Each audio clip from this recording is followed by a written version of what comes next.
Hi, my name is Jackson Elijah Taylor, and this is my story. Some of them snakes were poisonous. I remember the time Billy Greenbush got bit when the sun don't shine. Timmy's brother Timmy ran as fast as he could to Doc Turner's to find out what to do. The doc told him to cut an X on the bite and suck out the venom. Timmy ran back all out of breath and says, "Billy, Doc Turner says, you're gonna die." I thought, I'm not cut out for this. I hitchhiked 43 miles to the local Army recruiting office and enlisted. Believe it or not, 40% of all recruits couldn't pass the physical to enlist. You had to have at least 12 of your original 32 teeth. The doc said, "Son, look over here." He showed me a pinup of Gene Harlow. "Son, I'm going to ask you one last time, do you like girls?"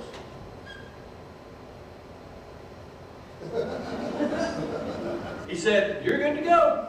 "Hey, shift your brains.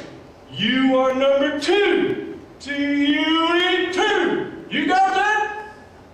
She wore a deep blue dress that accentuated 5'6" of pure femininity. Jackson Taylor. Lily? Lily's a lovely name. She graduated from high school in May, and by the end of the month we were married. Yesterday, December 7th, 1941, a date which will live in infamy. The game stopped cold, but it was mostly quiet until Valentine's Day, 1943. He farted so loud I think he gave away our position. He also hit us with artillery and airstrikes. Unfortunately, Operation Torch proved to be an ill-fated moniker, since that's what happened to our tanks. Once they were hit, they lit up like torches. British commander Nigel Smythe was the highest-ranking sergeant, which made him the camp commander. His wit was drier than burnt toast. In civilian life, he was a barrister. Frankie Russo was a mechanic and jack-of-all-trades from Brooklyn. Spencer was a barkeep from Sunderland up near the Scottish border. Melvin was an accountant from Iowa who was captured with me, along with Tex, who was a rancher from Abilene. His real name was Clarence. Frankie Russo was maybe the best bitcher I ever met.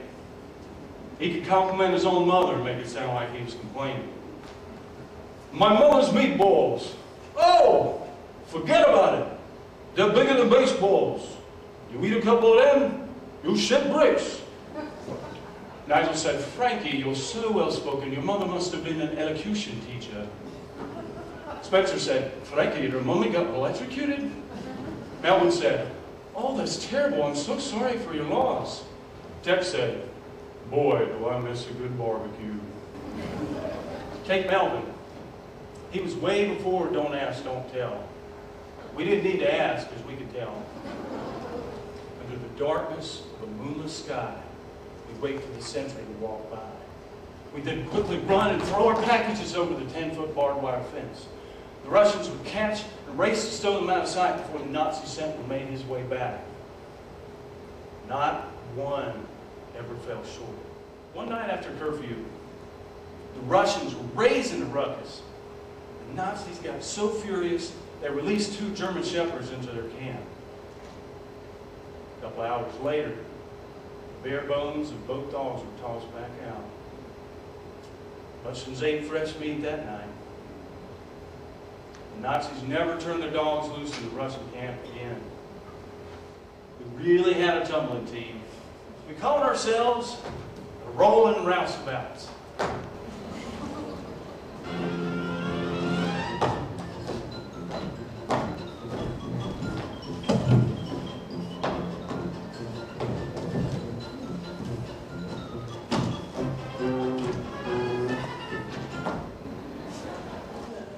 He suggested we hold a town night.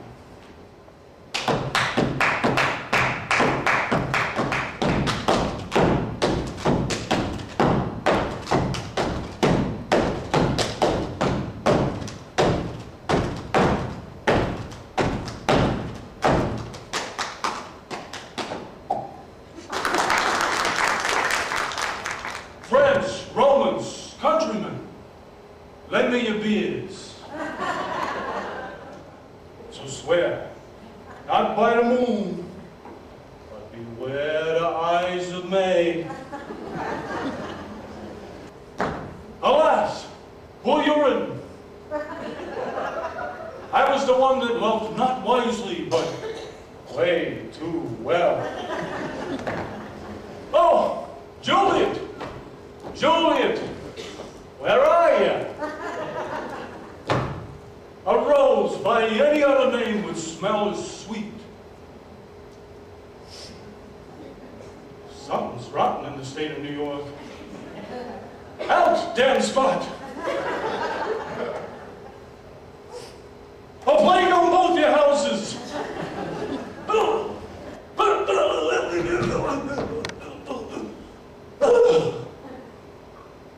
You too, Brutus.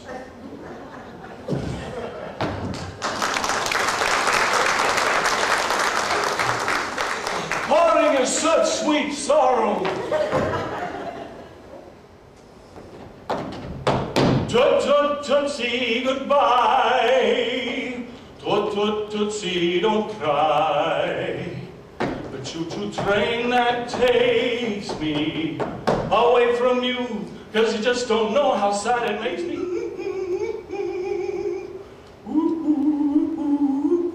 Tut-tut-tut-see, don't cry. Tut-tut-tut-see, goodbye.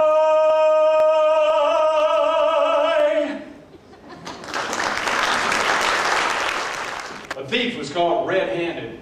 Nigel insisted the only fair thing to do was hold a trial. They actually put the mouse up on the stand in a little box. Defense and prosecution went at each other like rabid dogs for 3 days. I held the verdict steady in my hand. Not guilty. What? You gotta be freaking kidding me. How? I'm trapping.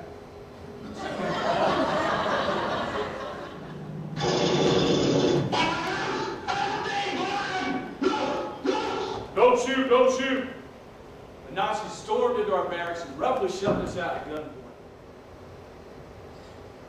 You were much too young in years. For you, we shed our salty tears. I miss my white love. I miss wrapping my arms around her and squeezing her tight. Her skin is as soft as corn silk. She smells so good. For I'm building big castles that reach the sky. It's only a picture, but I want you to know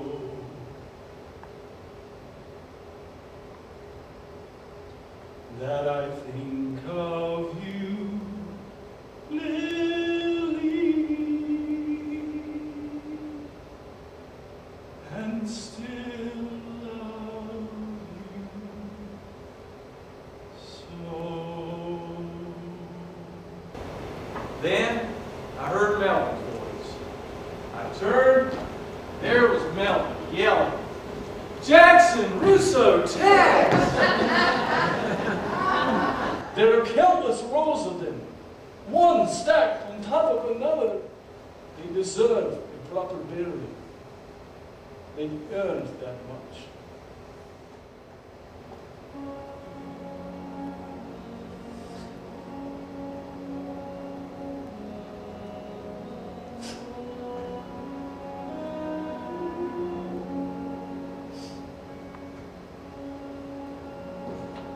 It was May 20th, 1945.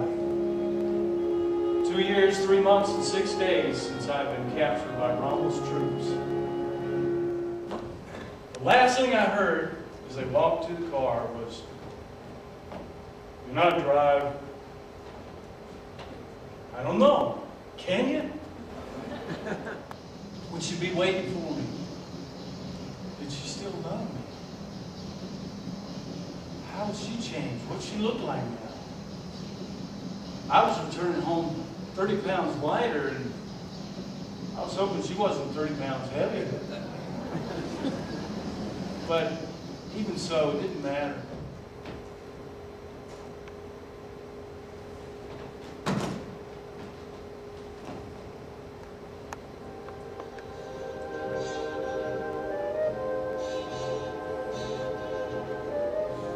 Would you please favor me with this stand?